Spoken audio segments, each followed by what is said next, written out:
Hello, इस video में हम पढ़ने वाले हैं 3.4 के क्वेश्चन नंबर पहले के चौथे नंबर को सोल्व करने वाले हैं। अगर आपको मैथ से डर लगता है, अगर आपको मैथ समझने में आपको परेशानी होती है, तो ये वीडियो आप ही के लिए, क्योंकि इसमें बताया जाएगा मैथ के 1 बाय 1 स्टेप को बताया जाएगी। एक भी स्टेप छोड़ा नहीं जाएगा, बिल्कुल बेसिक से बताया जाएगा और बिल्कुल आसान तरीके से बताया जाएगा कि आपको समझ में आ जाए, सबको समझने आ जाए। तो चलिए इस वीडियो को स्टार्ट करते हैं और बहुत ही आसान तरीका से इसको क्या करेंगे, हम सोल्व करेंगे।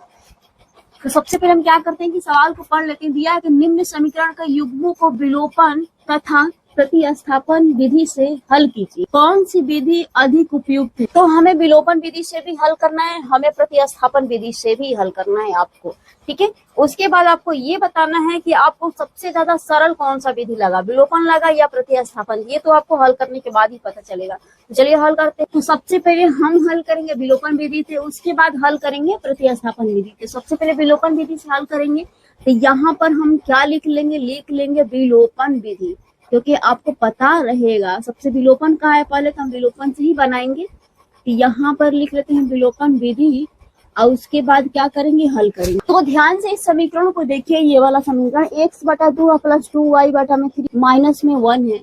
तो ये आपको बट्टे में दिया है, तो बट्टे में कभी भी समीकरण हमें नहीं मानना है। क्या करना हमको कि बट्टे तोड़ लेना है।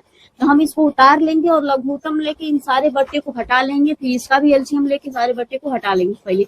उसके बाद हम समीकरण नंबर 1 मानेंगे और समीकरण नंबर 2 मानेंगे। तो यहाँ पर लिख लेते हैं क्या, x/2 आप प्लस में 2y/3 बराबर में हो जाएगा -1 हो जाएगा, ठीक है। हाँ बिल्कुल ऐसे ही होगा। अब यहाँ पर देखिए 2 और 3 का लघुत्तम कितना हो जाएगा, 6 हो जाएगा, और 2 3 6, 3x हो जाएगा प्लस में ये 4y हो जाएगा बराबर में -1 हो जाएगा। यहाँ पर सबको समझ में आया? बिल्कुल नहीं आया, ऊपर ऊपर निकल गया। तो यहाँ पर थोड़ा सा ध्यान दीजिए कि 3 2 का एलसीएम जब हम 6 लिए हैं, तो ये हम 2 से 2 3 6 भागा दिए हैं, और फिर 3 से 3 दूना के 6 और 2 में 2 से 2 दूना के 4 हुआ है, ऐसे हुआ है, ठीक है। अब यहाँ पर हमें जब बटे हटाना होगा तो हम क्या करेंगे कि 6 में 1 से गुणा कर लेंगे, ताकि इसके नीचे का ये बटा यहाँ पर आ जाए, कैंसिल हो जाए। अब यहाँ पर देखिए 3x हो जाएगा, प्लस में हो जाएगा 4y हो जाएगा, और 6 में -1 में गुणा करेंगे तो -6 हो जाएगा। अब इसको हम मान लेंगे समीकरण नंबर 1 मान लेंगे, क्योंकि अब हमारा बाटा तो इससे हट गया है। ये समीकरण नंबर 1 हो गया। अब हम मानेंगे समीकरण नंबर 2। इसको हल करने के बाद इसको भी हम उतार लेते हैं। क्या, x माइनस में y/3 बराबर में क्या है, ये 3 है। तो देखिए 3 में 1 से गुणा कर लेंगे तो ये हो जाएगा 3x माइनस में y। आइए 3 से इधर गुणा कर देंगे ना, तो चलिए पहले लिख लेते हैं, बराबर में ये हो जाएगा 3 हो जाएगा। तो 3x माइनस में y बराबर में 3 में 3 से गुणा हो जाएगा, तो 3 3 लिखे 9 हो जाएगा।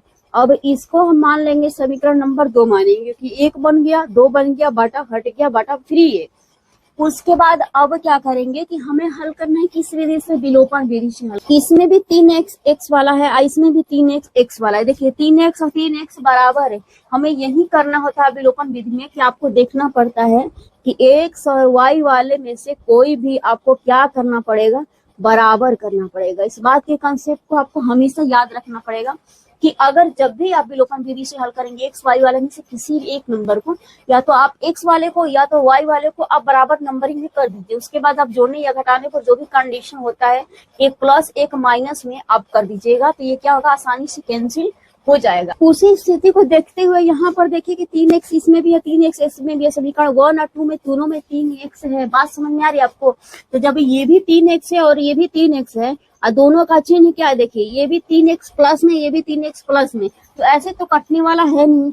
अगर आपको 3x आए माइनस में 3x, एक 3x प्लस में रहेगा, एक 3x अगर माइनस में जब कर देंगे हम, तो देखिए यहाँ पर कट के आपका क्या आ जाएगा, 0 के बराबर आ जाएगा। तो हम वैसे ही करेंगे। कैसे करेंगे, यहाँ पर देखिए कि हमें कुछ नहीं करना है, गुणा भी नहीं करना है, क्योंकि बराबर x वाले ऑलरेडी है। तो हमें बस क्या करना है, समीकरण को हम घटाएंगे, क्योंकि घटाने पर ना, जब समीकरण, ध्यान से देखिए, एक एक चीज को समझिए कि जब समीकरण आप क्या करते हैं, जब समीकरण आप घटाते हैं तो चिन्ह क्या होता है, चिन्ह क्या होता है, चिन्ह बदलता है। क्या होता है, चिन्ह बदलता है, यही ना होता है? हाँ बिल्कुल, चिन्ह बदलता है। तो जब चिन्ह बदलता है तो यहाँ पर 3x है, यहाँ पर 3x है, जब घटाएंगे तो चिन्ह बदल जाएगा। तो एगो 3x प्लस में है और 3x माइनस में हो जाएगा। बस हमारा x वाला कैंसिल हो जाएगा और आसानी से हमारा वैल्यू निकल जाएगा। तो वैसे ही हम करेंगे। अब इसके बाद हम आसानी से लिखेंगे कि समीकरण 1 तथा 2, क्योंकि हमें समीकरण 1 और 2 है, क्या करने पर, घटाने पर, क्योंकि तभी तो चिन्ह बदलेगा ना, घटाने पर। तो हम क्या करेंगे, घटाएंगे और यहाँ पर एक लाइनिंग ले लेते हैं ताकि आराम से आपको फ्रेश समझ में आए। तो समीकरण नंबर 1 यहाँ पर देखिए, ये लिख लेंगे ऐसे 3a प्लस में 4y बराबर में माइनस में 6। दूसरा का समीकरण यहाँ पर 3x माइनस y, तो लिख लेंगे 3x और माइनस में y बराबर में क्या हो जाएगा, ये हो जाएगा 9 हो जाएगा। देखिए ध्यान से होगा।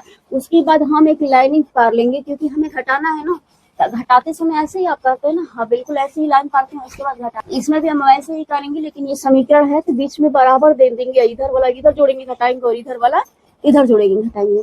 लेकिन उससे पहले आपको एक चीज को और ध्यान देना पड़ेगा कि आपको घटाव में क्या होता है, चिन्ह बदलना पड़ता है। चिन्ह कैसे बदलेंगे, क्योंकि यहाँ पर प्लस है तो माइनस, ये माइनस है तो प्लस, ये क्या है। जब चिन्ह हम बदल लिए तो इसको ये देखना है कि कौन से नंबर कट रहे हैं। तो यहाँ पर देखिए 3x प्लस में और 3x माइनस में, क्योंकि ये दोनों बराबर अपोजिट चिन्ह था इसलिए कट गया। तो आपको बचा क्या, यहाँ पर 4 है, यहाँ पर 1y, कितना हो जाएगा, ये हो जाएगा 5y हो जाएगा, बराबर है तो बराबर। आइए देखिए दोनों माइनस में, तो 9 और 6 कितना हो जाएगा, 15 हो जाएगा, क्योंकि ये माइनस में 9 ये माइनस में 6, तो दोनों जोड़ेंगे तो माइनस 15 होगा। उसके बाद देखिए यहाँ पर कटने वाले नंबर है, बिल्कुल कटेगा। यहाँ पर देखिए 5 से पारा में 25 आई 15 आता है, तो आपको भी कटा देना है। तो ऐसे ही हम कटा देंगे, क्या लिख देंगे यहाँ पर 5 से 3 आई 15, तो कितना बच गया, y बराबर में बच गया -3 बच गया। अब यहाँ पर देखिए ध्यान से कि y बराबर -3 आ गया, तो x का मान हम कैसे निकालेंगे। तो x का मान हम निकालेंगे विलोपन विधि में। या तो आप समीकरण नंबर 1 में रखिए या तो आप समीकरण नंबर 2 में रखिए। आपका मान x का एकदम सेम आएगा, या तो 1 में रखिए या तो 2 में रखिए। तो हम किसी में भी रख लेते हैं जिसमें आपको आसान रहे। तो चलिए हम 1 में ही रखते हैं।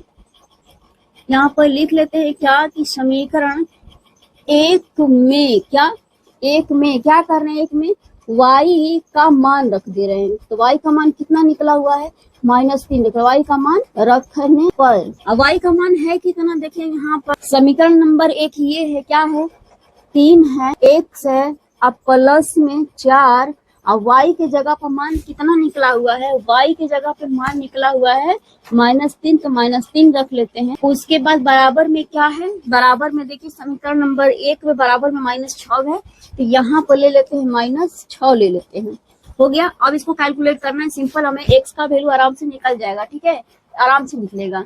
यहाँ पर देखिए 3x बराबर में क्या हो जाएगा, -12 बराबर में -6, जब 3x बराबर में हो जाएगा -6 और प्लस में 12, तो 3x बराबर हो जाएगा 6 और x बराबर कट जाएगा तो 2, x बराबर कितना निकल जाएगा, 2 निकल जाएगा। अब x के बराबर 2 निकल के आ गया और y के बराबर -3 निकला हुआ था, तो यहाँ पर लास्ट में हम लिख लेंगे कि x बराबर में 2 और y बराबर में कितना आया है, -3 आया है। यही हमारा क्या है, आंसर निकला हुआ है।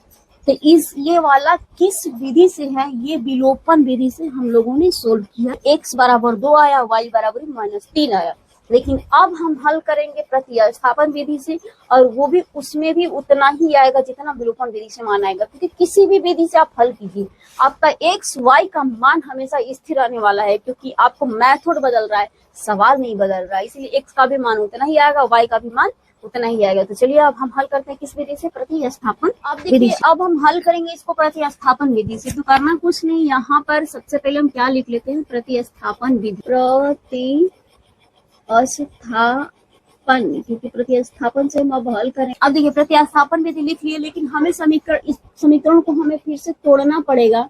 तो पहले से ही हमने तोड़ रखा है, क्योंकि आप समीकरण विलोपन में भी इसको बटा को तोड़ा गया था, समीकरण नंबर 1 बना था, इसी समीकरण को हम लेके चलेंगे। इसको तोड़े तो समीकरण नंबर 2 बना, इसी को हम लेके चलेंगे। अब जब 1 बन गया, 2 बन गया, तो हम प्रतिस्थापन विधि में क्या करेंगे कि 3 समीकरण बनाएंगे। कैसे बनाएंगे, समीकरण नंबर 2 से बना लेंगे। तो देखिए यहाँ पर कि 3x बराबर हो जाएगा 9 अब प्लस में y हो जाएगा, क्योंकि माइनस में y है तो इधर प्लस में चला जाएगा। लेकिन हमें x का मान चाहिए, तो ये x को हटा देंगे तो x बराबर हो जाएगा 9 और प्लस में ये y और बटा में ये 3 चला जाएगा। अब इसको हम मान लेंगे समीकरण नंबर 3 मान लेंगे, और समीकरण 3 जब बना लेंगे तो इसमें क्या करेंगे कि x का वैल्यू हम किस में रखेंगे, 1 में लाके रखेंगे। अब देखिए x का वैल्यू समीकरण नंबर 3 में निकला हुआ है, तो हम 2 से 3 बनाए हैं, तो हमें यही x का वैल्यू ले जाके 1 में रखेंगे, वो भी किसके जगह पे, x के जगह पे रखेंगे। अब यहाँ पर वही चीज हम लिखेंगे, क्या लिखेंगे कि x का मान क्या करेंगे, समीकरण नंबर 1 में रखेंगे। तो यहाँ पर लिख देंगे x का मान समीकरण 1 में क्या करने पर, रखने पर, क्योंकि 1 में हम क्या करेंगे, रखेंगे। क्यों रखेंगे, क्योंकि हमें 2 से 3 बना है तो हम 1 में ले जाके रखेंगे। तो सबसे पहले हम 1 यहाँ पर देख लेते हैं कि ये है 3। अब समीकरण नंबर 1 देखिए, यहाँ पर देखिए, यहाँ पर ध्यान से आ जाइएगा, 3 x है और x के जगह पर ये वैल्यू निकला हुआ है, तो हम यहाँ पर 3 लिख ले रहे हैं, और x के जगह पे कितना है, ये वाला वैल्यू है कि 9 प्लस में y बट्टे में क्या निकला हुआ है, 3 निकला हुआ है। हम x की जगह पे रख दिए, यहाँ पर देखिए x की जगह पर रख दिए। अब क्या है, प्लस 4y है, तो यहाँ पर हम लिख लेते हैं प्लस में 4y लिख लेते हैं। उसके बाद बराबर में क्या है, समीकरण नंबर 1, यहाँ पर देखिए, यहाँ पर -6 है, तो अब यहाँ पर हम लिख लेंगे -6 लिख लेंगे। ठीक है, एकदम बिल्कुल हो गया। अब इसको हम क्या करेंगे, कैलकुलेट करेंगे, लेकिन बहुत ही आसानी से हम कर लेंगे। देखिए यहाँ पर ये 3 ये गुणा में है और 3 इसके नीचे में है, तो इस 3 को हम 3 कैंसिल करेंगे। क्यों करेंगे, पहले इसके लॉजिक को समझिए। यहाँ पर कि देखिए ब्रैकेट में है, ठीक है, और ये ब्रैकेट का मतलब गुणा में होता है, इसी गुणा से बाहर है, यानी कि बाहर है, ये पूरा होल बट्टा में है। यहाँ पर देखिए ये पूरा होल बट्टा में है, इसीलिए हम 3 से 3 को क्या कर सकते हैं, कैंसिल कर सकते हैं। तो कर दिए कैंसिल, तो आपको कुछ नहीं बचा, क्या बचा, 9 प्लस y बचा, तो ये हो जाएगा 9, 1y या 4y कितना हो जाएगा, 5y हो जाएगा। अब देखिए यहाँ पर 5y का 5y लिख लेंगे, ये प्लस में 9 है, ये माइनस में इधर 9 जाएगा, तो माइनस ये 6 हो जाएगा, आई प्लस में तो इधर आएगा माइनस में 9, तो 5y बराबर कितना आ जाएगा, 9 6 15 होगा। अब माइनस में तो यहाँ पर माइनस लिखेंगे। अब थोड़ा सा यहाँ पर गौर से ध्यान दीजिए कि यहाँ पर ये 5 से 15 कटने वाला है ना, हाँ बिल्कुल कट रहा है, 5 15, यहाँ पर y बराबर आपका निकल जाएगा, या माइनस का माइनस 3 ये बचा है, तो y बराबर कितना निकल गया, 3 निकल गया। तो हमें निकालना किसका है, x का वैल्यू निकालना है। तो कैसे निकालेंगे, यहाँ पर आ जाइए सबसे पहले समीकरण नंबर 3 में। यहाँ पर x बराबर क्या है, 9 प्लस y बटे में 3 है, y का मान -3 निकला हुआ है, तो हम y की जगह पर अगर -3 रख देते हैं तो हमें x का वैल्यू बहुत ही आराम से निकल जाएगा। अब यहाँ पर क्या लिखेंगे, लिखेंगे समीकरण 3 में, क्या समीकरण 3 में किसका, y का मान रखने पर, ठीक है, y का मान रखने पर, क्योंकि हमें y का मान निकला हुआ है, इसलिए हम y का मान क्या करेंगे, रखेंगे। तो y का मान रख दिए, तो यहाँ पर आ जाइए कि x बराबर में हो जाएगा क्या, 9 का 9 हो जाएगा, प्लस का प्लस हो जाएगा। यहाँ पर देखिए ध्यान से कि y का मान कितना निकला हुआ है, -3, तो y की जगह पर रख देंगे -3। अब बट्टे में कितना है, बटा में 3 है, तो ये 3 ले लेंगे। अब देखिए यहाँ पर कि x बराबर क्या हो जाएगा, 9 में से -3 घटेगा तो बचेगा कितना, 6, और नीचे ये 3 है, तो 3 और 3 से ये कट जाएगा, 3 गुना के 6 हो जाएगा, तो x बराबर कितना हो जाएगा, ये 2 हो जाएगा। अब ये रहा हमारा प्रतिस्थापन विधि से हल करने के बाद x बराबर 2 आया और y बराबर -3 आया।